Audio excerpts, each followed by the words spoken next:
अस्सलामुअलैकुम वरहमतुल्लाहि वबरकातुहू। मैं हूं आपका teacher Shabir Ahmad Bhat, high school Gund Chabutra, और एक क्लास है क्लास 9th, सब्जेक्ट मैथमेटिक्स। और आज का टॉपिक है lines and angles, exercise number 6.1। और क्वेश्चन जो है, क्वेश्चन नंबर 1 है। हमें दिया गया है question, in the figure lines A B and C D intersect at O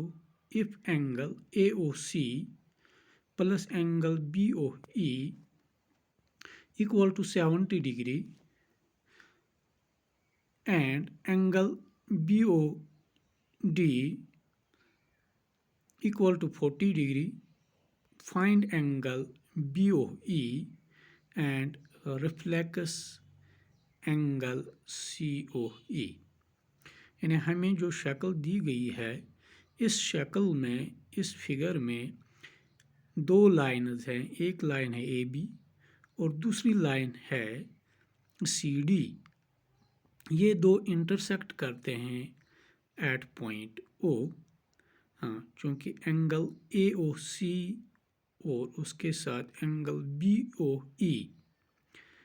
angle A O C आप देख लीजिए और एंगल बी ओ ई जो है, ये दो एंगल, इन दो एंगल का सम 70 डिग्री दिया गया है। और हमें दिया गया है एंगल बी ओ डी। जो एंगल बी ओ डी है वो 40 डिग्री है। हमें निकालना है angle B O E angle हमें निकालना है। और रिफ्लेक्स एंगल यानी सी ओ ई का रिफ्लेक्स एंगल जो है, नीचे वाला एंगल जो है, वो हमें निकालना है। तो उसके लिए हम सॉल्यूशन ऐसे कर लेंगे। हाँ, lines A B and C D intersect at O, यानी जो लाइन्स हैं, दो लाइन्स ए बी और सी डी, वो इंटरसेक्ट करते हैं एट ओ पे वो इंटरसेक्ट करते हैं। Angle A O C plus angle B O E, इन दो एंगल का सम 70 डिग्री है। ये हमें गिवन है। इसको हम इक्वेशन फर्स्ट नाम देंगे। इथे पट angle B O D, angle B O D युस छे, सह छे अस दित बी ओ डी। तो वो एंगल बी ओ डी, यह दित अस 40 डिग्री। यह गिवन, अत थो इक्वेशन सेकंड लिखित। Since angle A O C, angle A O C बे योर कन एंगल बी ओ डी, हम ज बराबर। Angle A O C angle B O D बराबर क्या बराबर, हम वर्टिकली अपोजिट एंगल्स। इस पे लाइन्स इंटरसेक्ट करन, तिहिंद वर्टिकली अपोजिट एंगल्स इक्वल। तेल वनो ये हम वर्टिकली अपोजिट एंगल्स इक्वल, चूँकि एंगल बी ओ डी कोता दित, सह दित 40 डिग्री। तेल वनो एंगल ए ओ सी ती गो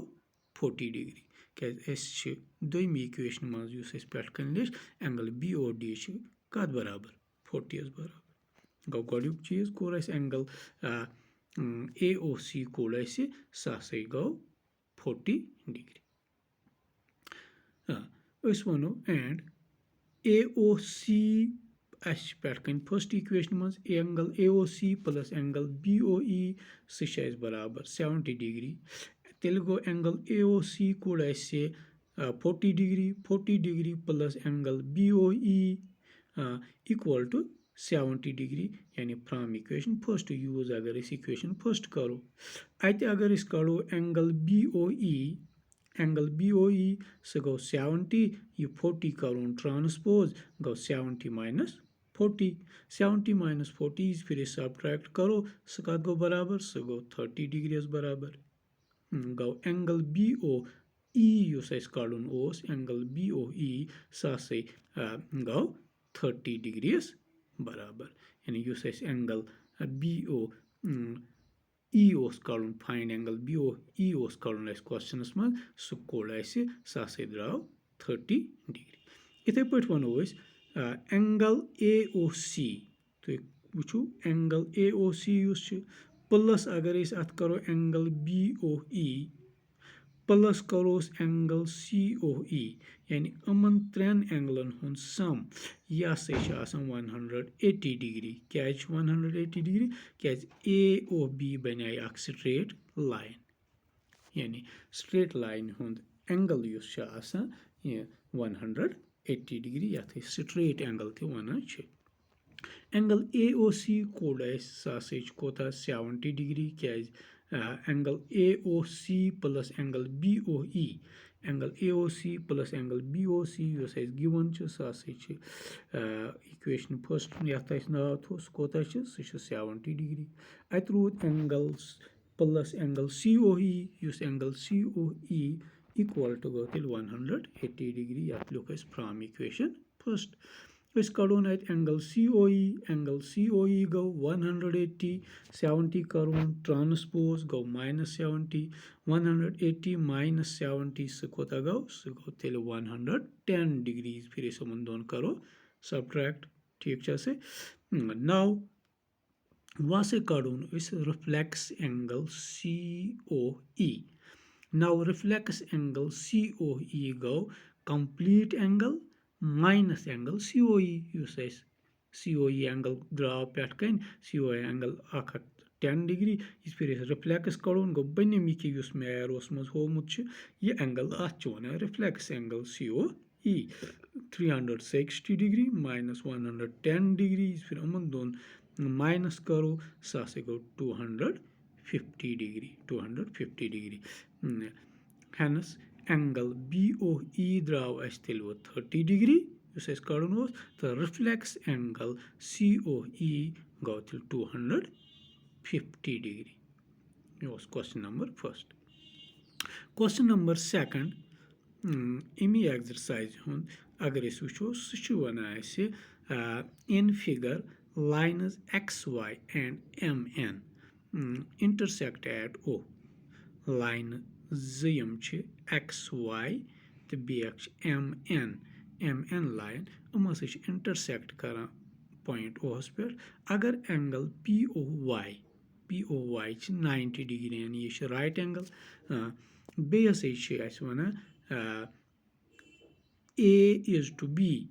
angle A is to angle B equal to 2:3 यह ratio be equal to ratio 3 find angle C तेल कड़न सह एंगल सी एंगल सी यानी एक्स ओ वाई यह कड़न वनो यानी ज लाइन एक्स वाई तो एक्स वाई लाइन बे एम एन लाइन यम हसा पान इंटरसेक्ट कर पॉइंट ओहस पे एंगल पी ओ वाई हसा दिथ angle P O Y 90 degree दिथ यथ में सिंबल बनो 90 डिग्री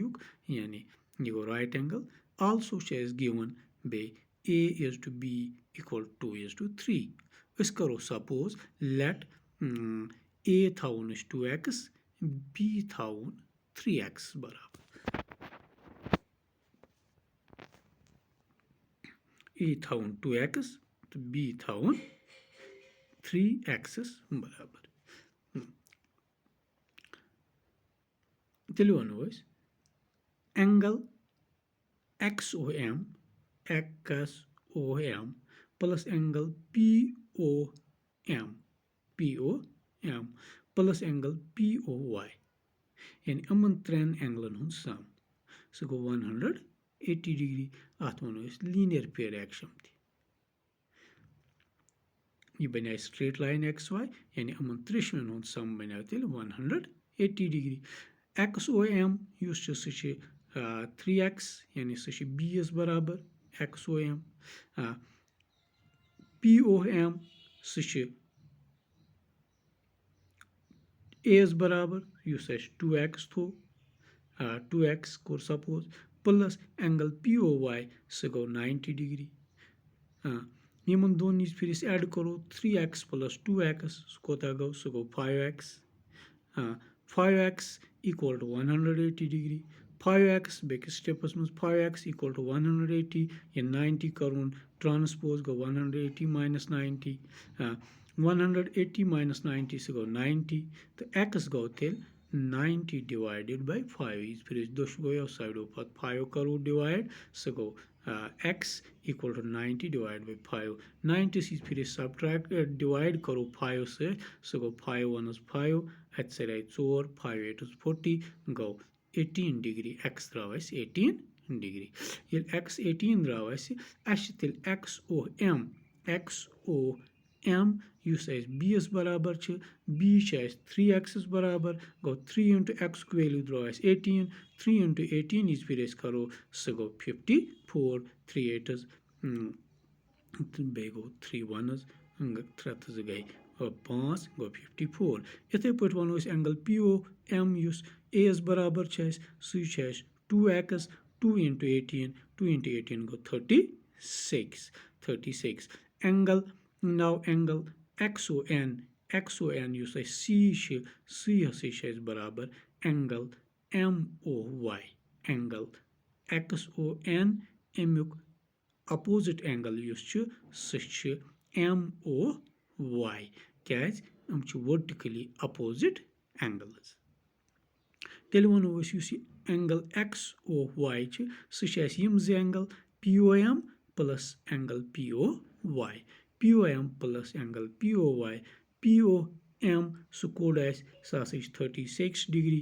POY यह गिवन यह 90 डिग्री गो 36 डिग्री प्लस 90 डिग्री इस फिर ऐड करो सह गो 126 डिग्री हेंस एंगल C गो तेल 126 डिग्री तो इथे पे अमिक बे क्वेश्चन तो तुमन करो तुम ट्राई